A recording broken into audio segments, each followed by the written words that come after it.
नमस्कार दोस्तों, स्वागत है आपका इस वीडियो में। इस वीडियो में हम बात करने वाले हैं स्वामी प्रसाद मौर्य की बेटी संघमित्रा मौर्य के बारे में। संघमित्रा मौर्य का टिकट इस बार असमंजस में पड़ा हुआ है।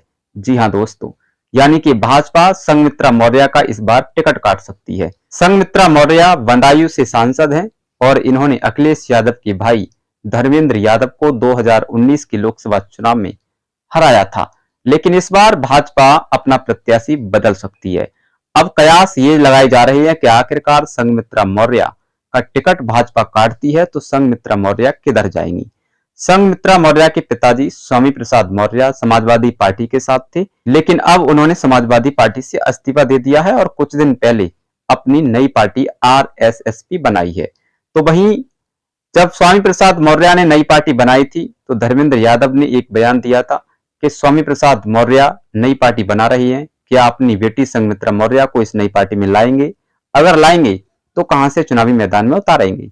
तो ये भी सत्य है कि अगर स्वामी प्रसाद मौर्य की बेटी का टिकट कटता है तो संघमित्रा मौर्य भाजपा को छोड़ेगी, और भाजपा को छोड़ेगी तो कौन सी पार्टी में जाएंगी और कहां से चुनाव लड़ेगी। तो वहीं आपको बता दें कि स्वामी प्रसाद मौर्य पहले भी ऐलान कर चुकी हैं कि वो गठबंधन के साथ हैं और पीडीए के साथ मिलकर चुनाव लड़ेंगे और गठबंधन का समर्थन भी करेंगे। बेशक स्वामी प्रसाद मौर्य ने नई पार्टी बना ली है, लेकिन वो गठबंधन के साथ हैं। वो बेशक चुनावी मैदान में नहीं उतरे, किसी भी लोकसभा से चुनाव नहीं लड़े, लेकिन ये तो माना जा रहा है कि वो अपनी बेटी और अपने बेटे को लोकसभा 2024 के लिए मैदान में उतारना चाहते हैं। तो वहीं देश की गोदी मीडिया ये दिखा रही है कि जो गठबंधन है वो 2 सीटें जीत रहा है यूपी में, यानी कि 80 सीटों में से 2 सीटों पर गठबंधन जीतेगा। ये गोदी मीडिया किस तरह बिक जाती है ये समझ नहीं आता। शर्म आनी चाहिए इस गोदी मीडिया को जो गठबंधन की मात्र 2 सीटें दिखा रहा है। तो वहीं सूत्रों की माने तो ये अंदाजा लगाया जा रहा है कि संघमित्रा मौर्य अब कांग्रेस की सीट पर चुनाव लड़ सकती हैं। अगर वो कांग्रेस की सीट पर चुनाव लड़ती हैं तो कहां से चुनाव लड़ेगी, ये सवाल भी उठता है। तो हम आपको उस लोकसभा सीट का नाम भी बताने वाले हैं। कांग्रेस रायबरेली लोकसभा से इस बार संघमित्रा मौर्य को चुनावी मैदान में उतार सकती है, अगर भाजपा संघमित्रा मौर्य का टिकट काटती है तो। रायबरेली एक ऐसी सीट है जहां पर मौर्य समाज अधिक रहता है और इसी लोकसभा क्षेत्र से स्वामी प्रसाद मौर्य 2 बार विधायक भी रह चुके हैं, तो इसका भी फायदा कहीं ना कहीं मिलने वाला है।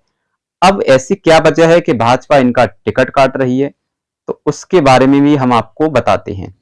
अभी कुछ दिन पहले राज्यसभा का चुनाव हुआ जिसमें समाजवादी पार्टी के बागी विधायकों ने क्रॉस वोटिंग की।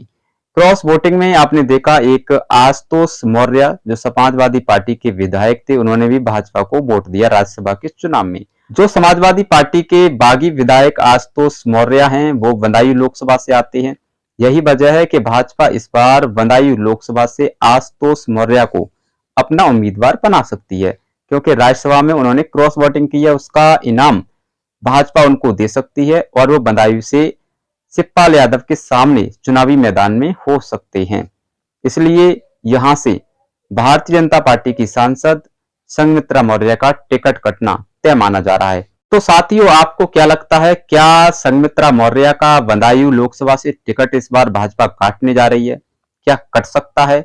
आपकी इस पर क्या राय है? आप अपनी राय हमें कमेंट बॉक्स में अवश्य बताएं और ये भी बताएं कि अगर संघमित्रा मौर्य का टिकट भाजपा काटती है तो संघमित्रा मौर्य को क्या कांग्रेस के टिकट पर रायबरेली से चुनाव लड़ना चाहिए या नहीं लड़ना चाहिए?